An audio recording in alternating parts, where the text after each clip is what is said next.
Rosina Garcia, welcome to Endurance Mastery. Thanks for having me, Matt. Happy to be here. Right on. How do you and I know each other? Great question. So, I am the current Coaches of Color Initiative apprentice. I went through an application process to get coaching mentorship and networking access and resources. And I was lucky enough to be selected to work with Matt and other really inspirational coaches in the and other folks in the coaching and running community. Yeah, really happy to have been working with Matt for the past few months. Right on. And yeah, so I believe you started in April. It's a year-long deal. So we've been interacting since then, but we got to meet in person very recently for the first time when you came out to Flagstaff for the first time. Tell me about that. Yes, that was so much fun. So just last week, I flew out to Flagstaff. I'm located in Santa Barbara, California. So flew out to Arizona. That was my first time in Flagstaff, so got to enjoy the trails out there, the altitude, some vert, and got to meet some really cool people out there who work with runners. Through strength classes and strength training, and yeah, it was a great experience. Right on. Yeah. Hope to have you back before too terribly long. So you are in another beautiful part of the world, Santa Barbara, and you coached there at the high school level. I do, yes. So I am the head track and field coach at Dos Pueblos High School. And I'm also an assistant coach with the cross country team. And I've coached high school athletes before. I lived in San Diego for several years. I was a teacher down there, helped out as an assistant with track and cross country. But this was my first season as a head coach. So it was a really fun experience, and I feel lucky to get to work with those athletes. And it's a big program, yeah? 200, is that right? 200 athletes? Yes, so there are over 200 kids on the track team. We have about over 10% of the school participates in track and field, which is great. There's a place for everyone there. Yeah, that's I'm impressed. Like I'm just telling you, I could not keep track of 200 kids. Yes. And I mean, I think I was most proud that I remembered all their names. That's Yeah. sometimes the hardest part. Yeah, Just that's knowing a who's lot. who. Yeah, I think there's like some rule, like anything over like 125 is basically you can't know everyone, but if you're you can, I guess. Yeah, I guess I've kind of defied that rule a bit. Yeah, I think that's maybe like an average, and you're one standard deviation above the mean. So let's rewind a bit. Like most running coaches, you are a runner yourself. I should say not all. So tell me, I mean, so you mentioned you are from San Diego, or no, you're from the LA area. From Los Angeles, actually. Yeah, I went to school in San Diego, stuck around, yeah, taught for a bit, then made my way up the coast a couple of years ago. But yeah, I am a runner. I am one of those coaches who also runs. I've been running since high school, and I joined the track team so that I wouldn't have to do PE. And I knew track was a no-cut sport, which is why I chose track. And I ended up loving it. I loved the team and the community. I still talk to a lot of the people that I ran with in high school, which I think is really special and really just speaks to the kind of community that runners create. I was recruited to run at D3 schools, but didn't really want to go to a small school, so chose not to run in college, and just still kept running for fun. And over the years, I've increased the distances I've run. So, obviously in high school, you do the shorter distance, mile, 2 mile. Cross country is usually like a 5K. But I have worked my way up over the past 15, 16 years to doing ultra marathons. So that's kind of the phase I'm in now in my running journey. Mm-hmm. So prior to joining the track team to get out of doing PE, what sort of what role did sports play in your life earlier? So I was always outside. I loved being outside, anywhere away from home. So I kind of did a little bit of everything. I did gymnastics for several years. I did soccer, basketball, volleyball. Although if you know me personally, you'll know that I'm very short. So it'll be funny to hear me say that I played basketball. But I was scrappy. I was scrappy and I was quick. So I wasn't terrible. So did basketball, volleyball. So did a little bit of everything. I loved being active. And I think sports are just a great way to build skills and make friends. And I think they're just a really critical part of youth development. And so I'm really grateful for those experiences, and even more grateful that I found running when I did. What was it about running that hooked you? Because I think most people have some experience with sports, like team sports with a ball, and it's fun and it's cool. And then running is, hard and, simple to a fault, but, it does get its hooks into some of us. So what was it for you? So running is very, very freeing for me. And as I've gotten older, and, even as when I was a teenager in high school, I think as I was learning about myself, I realized I am not meant for team sports. I am very much an individual. I have issues with delegating and relying on other people. So running was the perfect sport for me, because the only person I could get mad at was myself. And the only person responsible for the outcome of a meet or a race was me. And that appealed to me very much. And not that there wasn't a team aspect to running. You run with the team during practice. You accumulate points as a team. You can qualify for the playoff equivalent as a team. But the outcome, that was mine. It was just my time next to my name. And I found that very freeing to be able to just race against myself and be the best version of myself when I was out on the course. And it was just nice to always make individual goals independent of other people and other teammates, and just to see those improvements over time. Whenever I interview or grill a running coach who came up as a runner, I ask them if those kind of leadership or teaching or coaching qualities manifested earlier, so that even when you're it's only you and your peers who maybe are like team captain or or like a mentor to the underclassmen when you're an upperclassman, that type of thing. Was that you? Yes. And for those of people who have known me most of my life, I think they would say, I really have not changed much. I've always been someone who's taken charge, who's been pretty extroverted, not afraid to talk to other people, make conversation. And, that was definitely the case when I was in high school. I wanted the team to be an inclusive community. I wanted more people to join. And I just really loved being with the team, running with my friends. And so I think the qualities that I exhibit as a coach now, those have been, characteristics that I've had since I was a kid and a teenager. When did the idea of perhaps coaching professionally first enter your mind? Yeah, good question. I think I never sought out to be a coach, but when I was teaching high school, I taught high school biology for several years. And when I was teaching, there was an assistant coach opening for cross country, and the athletic director, you run, you can teach, you could probably be a coach. I was like, sure, yeah, that sounds fun. And I loved it. From day one, I loved it, because I was able to, all of the things I loved about teaching, I got out of coaching, working with kids, seeing them grow and develop, but without a lot of the bureaucracy and the grading that comes with teaching. So I loved coaching from day one, and it really felt like something I was meant to do. And it was just really cool to get to know kids outside of the classroom. And, they were on the team because they wanted to be on the team. They wanted to be there. So it was really fun to cultivate that love for the sport and love for competition and love for community through running.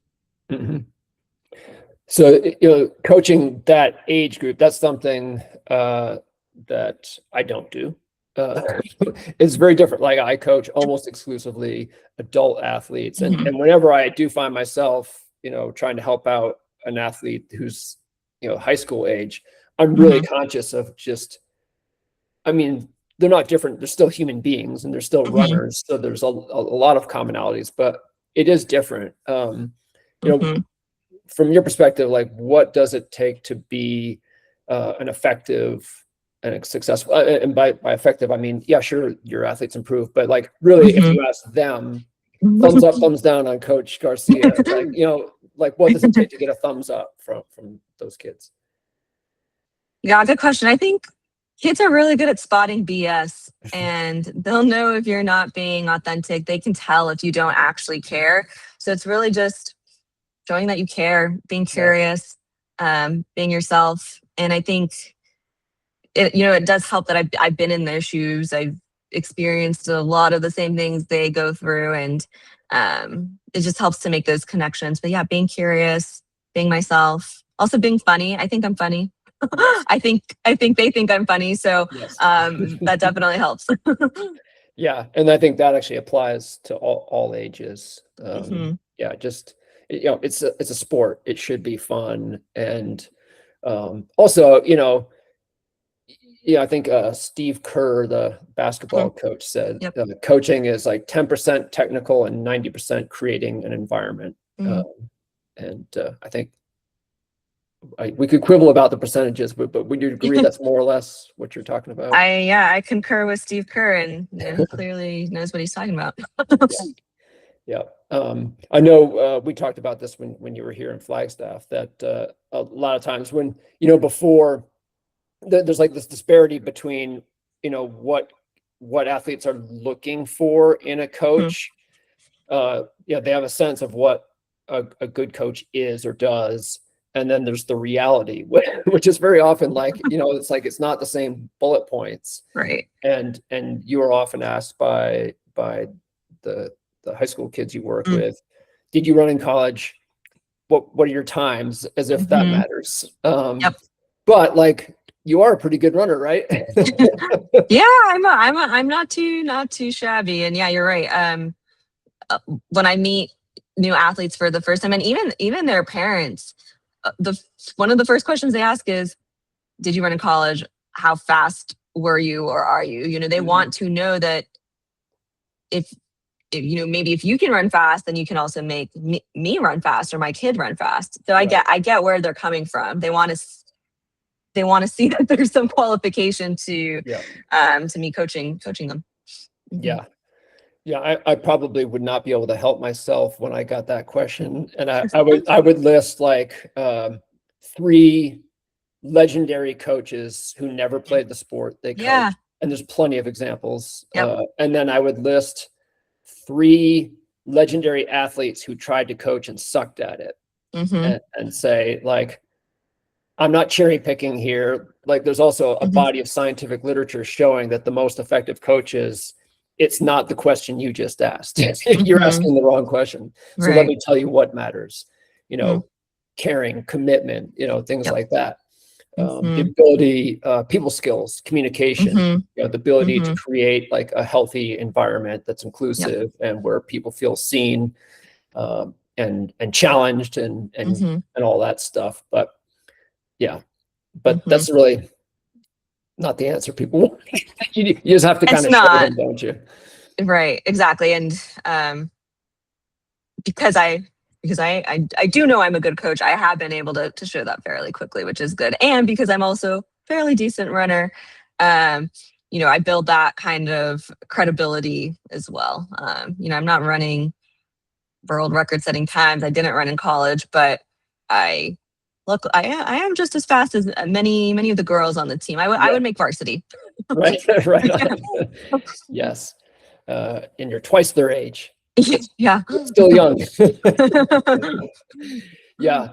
When I got sick with long COVID in like 2020, one of the things that really sucked about it, I didn't appreciate just how important like being an active athlete myself was for my coaching. Just like being it wasn't like like building my resume so I could show my resume to athletes. It was just like having the experiences, you know, like Hmm. encountering problems and challenges and setbacks, Yes. like setting, you know, big scary goals and pursuing Hmm. them, and Hmm. like just all of that, like experiential learning was this wellspring Hmm. that fed into my writing and into my coaching. And then when I got sick, it was just cut off. And Hmm. I'm like, this sucks. I mean, you can do it, right? Right. But for me, it was very important. Like, you know, my coaching sort of like depended on my also being an Hmm. athlete. Do Hmm. you find that that's kind of the case for you as well? Yeah, I do feel similarly. I think, during the track season, all of my Saturdays were were taken up by track meets. So I wasn't racing during that time, but I was still running. I was still staying in shape. And I think, um, yeah, having those experiences informed my coaching because, something that I experienced during a run or during a workout could easily apply to what the kids were experiencing. And then I do still race, during other parts of the year and, when it's not track season. And so I think it's good for me to set those goals. Because, like I said, the kids are experiencing, really, really similar things. And, if I'm going out on a run or whatever and I need to troubleshoot something, it's like, oh, I should think about telling this. I just learned something. How can I Mhm. teach the kids I coach that as well? So it Yes. keeps me, yeah, being training, being an active runner, and it keeps me sharp, and kind of keeps me on top of things as well. Yeah. You wrote a blog post for the 80/20 endurance website not long ago about Mhm. how you struggle Mm. to apply the same wisdom to yourself, like as a self-coached Yeah. uh, runner, that you almost by instinct apply with. Yes. So, you know, it's like not like like remembering to contextualize like Hmm. bad workouts, or you know, Hmm. or disappointing Hmm. races, or that type of Hmm. thing. You know, just like it's kind of like slam dunk common sense coaching 101 for like when you're working with other people, but like really hard to apply the same lesson for your to It yourself. Yeah. is. It is. And I am very, very hard on myself. I sometimes hold myself to impossible standards. And, thinking about the context that I exist in, I've only been doing these ultra marathons for not even a year. I ran my first one last September. So yeah, it hasn't even been a year. I only ran my first marathon 2 years ago. So doing these distances, it's still very new to me and I'm still learning a lot. And so when I've gone out on some of these longer runs and doing these longer efforts, and I get frustrated with myself for, feeling a certain way or maybe not feeling as strong on a long ascent. But then I have to stop and tell myself, like, this is very new. I have not been doing this for a very long time. And I could be a little more gracious to myself. Mhm. And I am with the kids. They are kids. These kids that I coach, they have also not been doing this for very long. And so Right. when they get frustrated with themselves, when a workout doesn't go the way they want it to, it's like actually that's okay. And everything is a learning experience. There's always something we can glean from these workouts and from these runs. Yeah. Yeah. For me, it's more like a matter of uh, like I will take uh, reckless risks Mm. with my own training and racing Hmm. that I would never endorse, Right. you know, with an Hmm. athlete I work Oh with. yeah. You Hmm. know, it's just like it's so weird, right? It's like you just like there's only one person on earth where it's suddenly a completely different standard, and Yeah. Yep. it's you. Yep. Yep. Exactly. Yeah. Yeah, that's why, you know, like being an athlete and a coach and a self-coached Hmm. athlete, like they're all growth opportunities. Like Hmm. you're forced to confront the areas where you have like Hmm. some baggage, you know, that Oh you yeah. need to work on. Hmm. And it's great, you know, like because I mean, if you're up for the challenge, you will grow as a human Hmm. being, and it will help you as an athlete and a coach. Hmm. Hmm. Yeah. Yeah. I'm always learning something on a run, whether that's fueling related or even like a mindset thing or learning how to make process goals rather than outcome or numbers based goals. Yeah, there's just always a takeaway from a run or a workout. Mhm. What are your I mean, do you have particular like dreams or ambitions for yourself as an athlete still? Oh yeah, I think because I'm still new to this ultra running and trail running scene, I would like to just see how far I can take it. And of course, I do have, metrics and numbers that I'd like to hit. I'm doing a 100K in October, just a couple of months.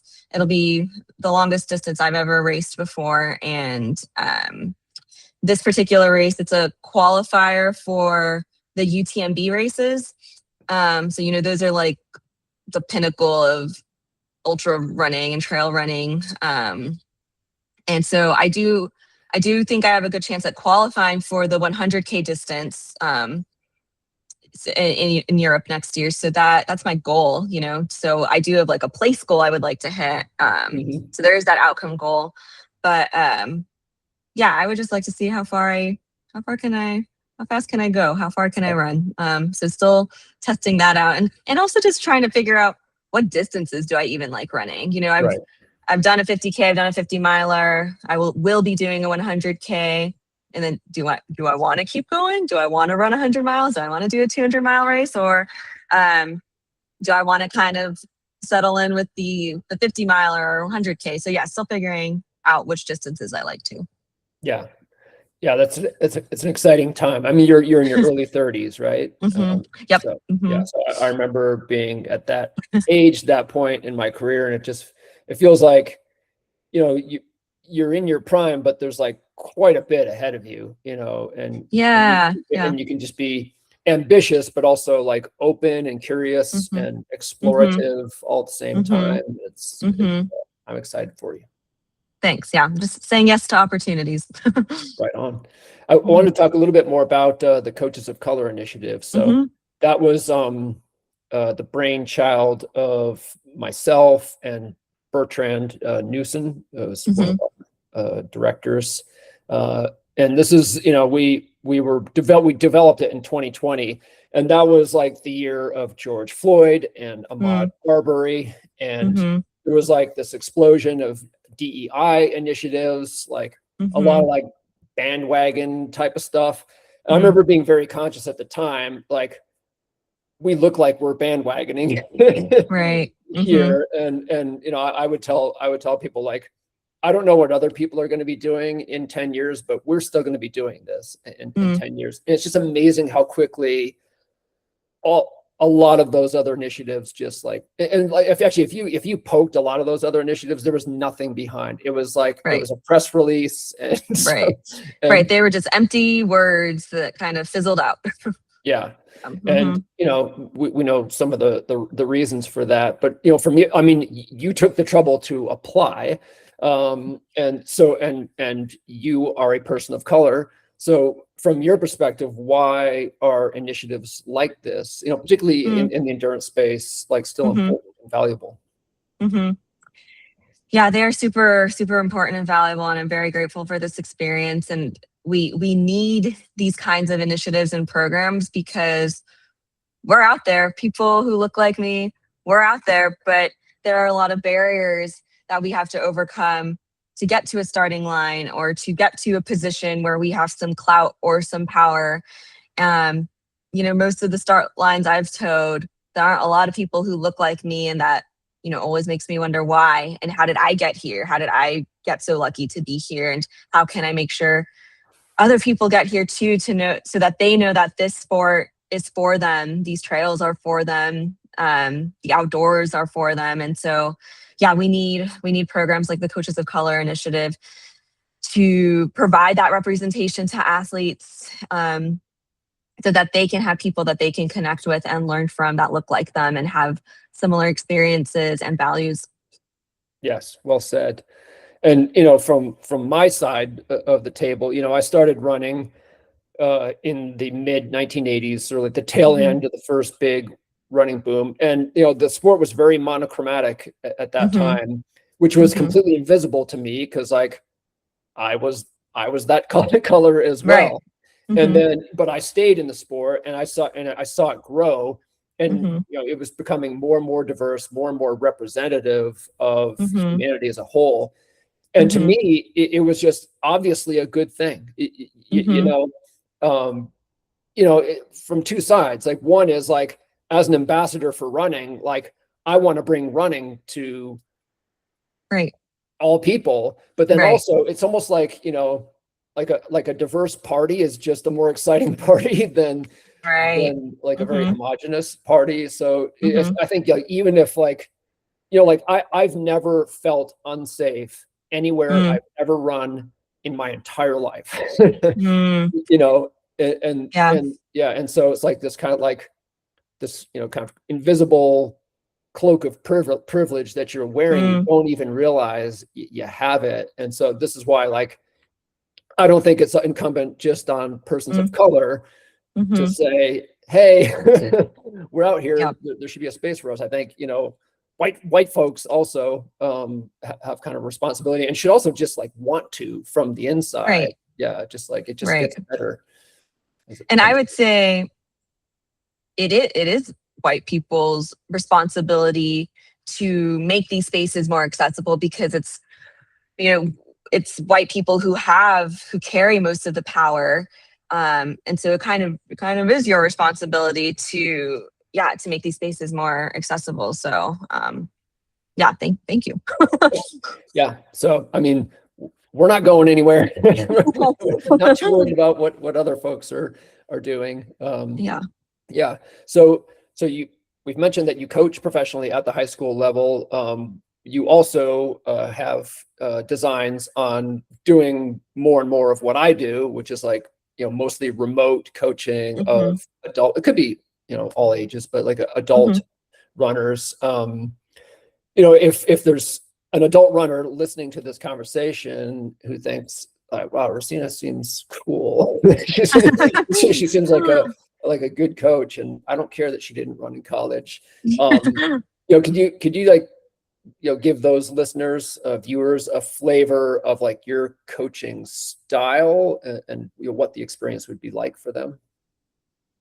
Yeah, my coaching philosophy is, I'll meet you where you at, and you belong here, whether it's the road or the trails. And I think a lot of the time people maybe are intimidated or by the thought of having a coach, because they maybe think, well, I don't know, like, I'm not fast enough.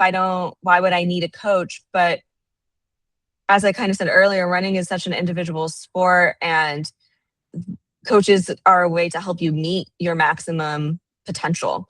And that doesn't mean you need to be like a Boston qualifier or marathoner. It doesn't mean, you need to be making the podium in your age group. Because I don't care about that. And it's what I tell the athletes I coach. Like, most of the time, I don't really care about your time. I want you to go out and enjoy competing, enjoy the process. And that's the energy I would bring to anyone I coach. Right on. Yes, I would hire you.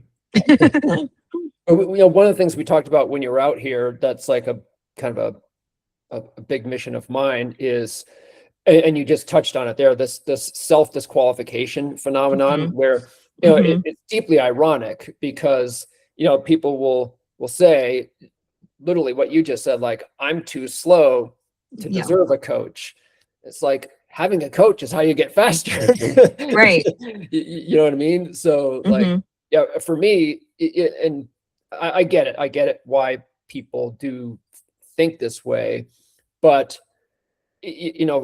from my perspective, like, either you want to improve or you don't. Like, I mean, and you don't even have to want to improve, but for those who like treat it as a sport and they want to go farther, they want to go faster, like, to me, like, that is the ticket to the ride. It doesn't matter if you're a 5-hour marathoner or a 2.5-hour marathoner. If you're like dedicated to reaching your full potential, like, you're in the same category of runners. And like, it's really a false partition to think that it's like it's the buckets are determined by your speed. It's the mindset. And I should also mention, I am not self-coached anymore. I think I'm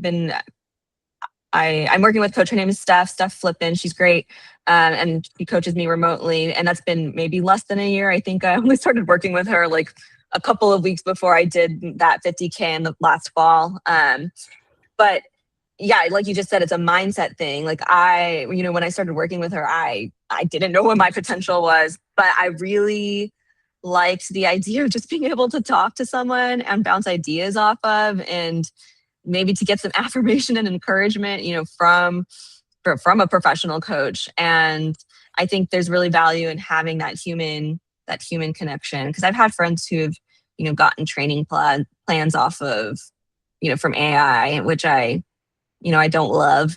And, they're not personalized. Whereas, working with Steph, she knows me, she knows where she can push me, and I know that I can go to her with questions, or if I'm like, seeking affirmation or something like that. And she's just really great about that. So I really appreciate the human aspect and the human connection that comes from coaching. Mm-hmm.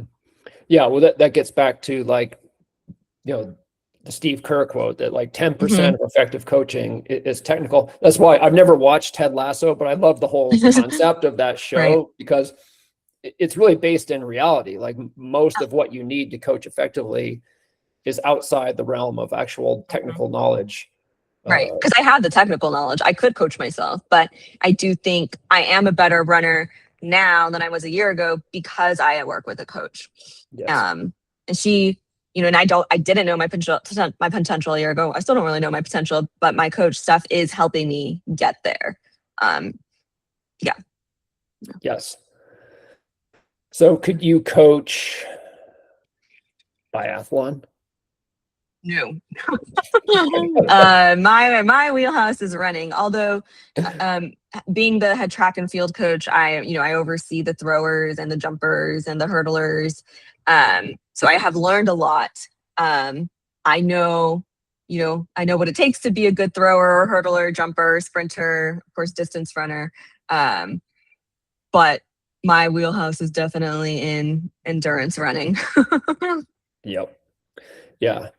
But it really is like, I don't know, this is also something we talked about in Flagstaff, where like, I know my lane, and I'm not like a psychologist, but let's be honest, like as a coach, like you're doing a lot of psychology, Yeah.